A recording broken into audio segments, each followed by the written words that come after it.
여러분 안녕하세요. 오늘은 최근 오랫동안 베스트셀러에 올라와 있는 책을 골라봤는데요. 팀 켈러의 내가 만든 신입니다. 얼마 전 나는 신이다 라는 다큐멘터리에 대한 얘기를 하면서 한번 소개해드렸었죠. 오늘은 책의 전반적인 맥락을 정리해보려고 해요. 그때도 말씀드렸지만 이 책은 이단이나 사이비에 대한 책은 아닙니다. 어쩌면 기독교에 국한된 얘기도 아니고요. 우리 모두의 마음속에 가짜가 진짜처럼 자리 잡을 때 일어나는 이야기입니다. 그렇다면 우리 인생에서 가짜 신이란 무엇일까요? 무엇이든 당신이 그것을 보며 마음 깊은 곳에서 이렇게 말한다면 그게 곧 우상이다. 저것만 있으면 내 삶에 의미가 있어질 거야. 나도 가치 있는 사람이 될 거야. 내가 중요해지고 안정감이 들 거야. 이런 관계를 여러 가지로 표현할 수 있지만 가장 적합한 말은 숭배일 것이다. 자, 여러분들의 마음속에도 숭배하고 있는 무언가가 있으실까요? 주변에서 보면 자식인 경우도 있고 정치적인 신념이랄까 이데올로기적 가치에 심하게 몰두해 있는 사람도 있고 성적 쾌락 같은 것도 있고요. 그런데 요즘 우리 사회를 비추어 생각해 보면 저는 결국 돈이 지배하는 세상이라고 생각하거든요. 도덕적, 종교적 기준은 사라지고 돈의 흐름, 주식, 부동산, 돈벌이, 정치나 권력조차도 돈 중심으로 흘러가고 있잖아요. 돈이라는 것이 이 시대의 사람들의 생각을 지배하고 있는 사상과도 같이 숭배받고 있는 게 현실이죠. 그런데 우리는 왜, 어떻게 이런 것들을 가짜 신으로 만들어 섬기게 되는 걸까요? 내가 만든 신에서는 이것에 대해서 중독이라는 표현을 씁니다. 자신이 중요하다고 생각하는 것에 집착하게 되면서 그것을 얻기 위해서라면 한때 존중하던 규정도 어기고 타인뿐만 아니라 자기 자신까지 해치면서 그것을 추구하게 된다는 겁니다. 마약이 그렇잖아요. 술이나 게임도 그렇고요.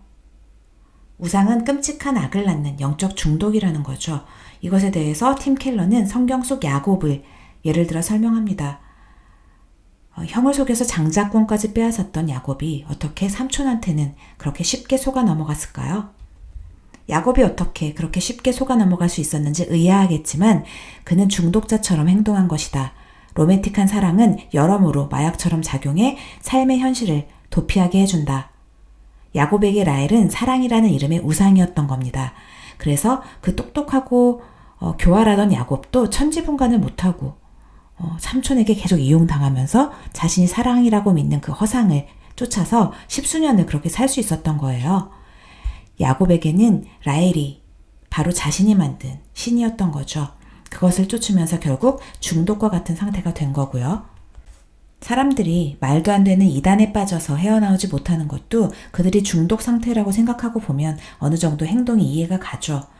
교주는 자신의 사리사욕을 위해서 또 그에 편승한 조력자들은 돈과 권력을 위해서 거짓 약속과 가짜 믿음을 심어줘서 사람들의 마음을 속이고 점령해 가죠. 그리고 그 사람들의 모든 것을 장악해 나가면서 사람들을 중독시키는 겁니다. 그런데 내가 만든 신들이 결정적으로 우리에게 영적인 타격을 주는 건 무엇 때문일까요? 이 팀 켈러는 선지자 요나를 들어서 설명을 합니다. 요나가 하나님의 뜻대로 니느웨에 가길 거부하고 도망을 가잖아요. 하나님의 말씀을 선포해야 하는 선지자가 어떻게 그런 일을 할 수 있었을까요? 우상이 우리 마음을 장악하면 결국은 성공과 실패와 행복과 슬픔의 정의가 몽땅 변질된다. 우상의 기준대로 현실이 재정의 된다. 전능하신 하나님의 사랑과 인내와 긍휼은 누가 보기에도 선한 것이다. 그런데 우상 때문에 민족의 세력과 위상이 궁극적 선이 되면서 거기에 방해되는 것은 다 악으로 변한다. 그분이 이스라엘의 적을 멸하지 않으신 것은 사랑이 많으셔서인데 우상 때문에 요나에게는 그 사랑까지도 악한 것으로 보였다. 결국 악을 선이라 하고 선을 악이라 하는 게 우상 때문에 가능해진다. 우상은 우리의 사고만 아니라 감정까지도 뒤틀어 놓는다. 우상 숭배는 우리 감정을 변질시킨다.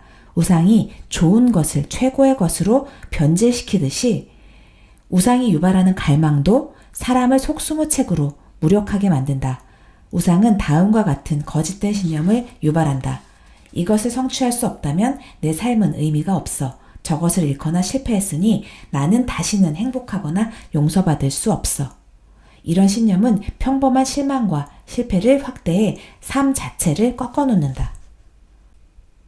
우리가 아무리 완벽해 보이는 무언가를 갖고 싶어 하고 갖게 된다 해도 결국 그것은 완벽한 만족감을 줄 수 없다는 거죠. 오히려 그것은 실망과 실패로 이어져서 나의 삶을 완전히 피폐하게 만들어버린다는 겁니다. 결국 사람을 일종의 노예 상태로 만들어서 삶을 망가뜨리고 중독 상태로 만들어버리는 거죠. 결국 영적 문제라는 겁니다. 인간은 궁극적으로 하나님을 섬기도록 창조되었습니다. 그런데 인간의 욕심과 착각으로 왜곡된 자유의지가 잘못된 선택을 하게 되는 거예요. 그럴 때 하나님의 자리에 다른 것이 들어와 삶을 지배하게 되는 거죠. 그렇다면 이럴 때는 어떻게 해야 할까요?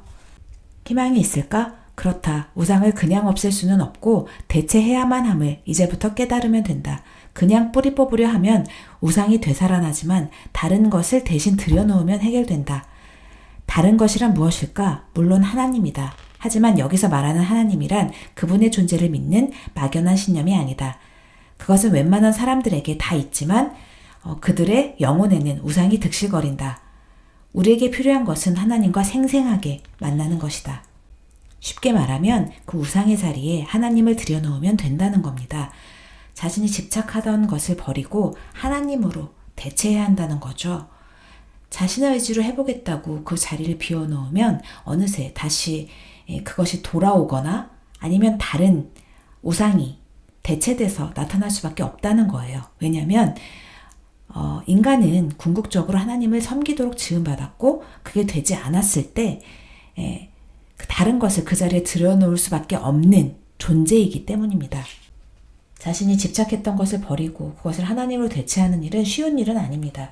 하지만 자신의 영적 중독 상태에서 깨어나고 싶다면 그런 회복되고 싶다면 우리는 의지적으로 하나님을 선택하는 그 과정을 반드시 거쳐야 합니다.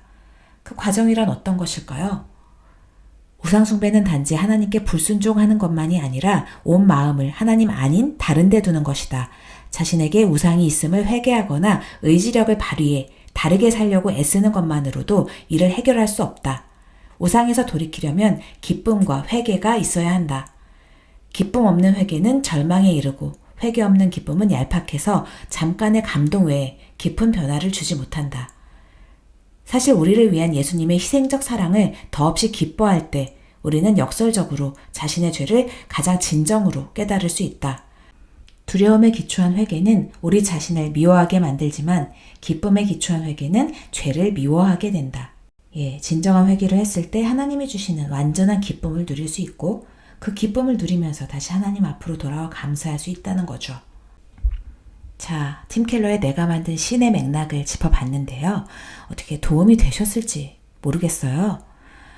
내 안의 모든 우상을 내어버리고 기쁨과 회개로 나아갔을 때 우리는 영적 중독에서 벗어나 매일매일 새로운 삶을 기쁘게 살아갈 수 있을 겁니다.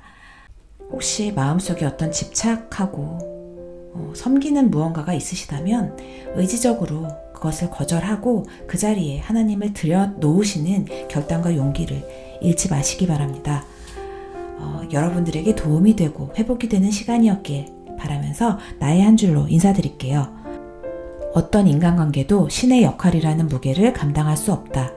아무리 사랑하는 상대를 이상화하고 우상화해도 그의 현세적이고 부패하고 부족한 모습이 드러날 수밖에 없다. 사랑하는 상대를 그 지유로 격상시켜서 결국 우리가 얻으려는 것은 무엇인가? 자기 흠을 없애는 것이다. 우리는 자신이 아무것도 아니라는 느낌을 지우려 한다.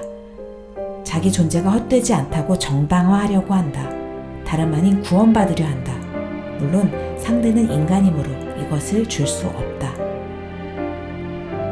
좋은 것일수록 우상이 되기 쉽다. 당신에게 꼭 필요하고 좋은 것을 하나님 자리에 앉힐 때 끔찍한 악을 낳는 영적 중독이 시작된다. 네, 지금까지 크리스천 인사이트에서 전해드렸습니다. 감사합니다.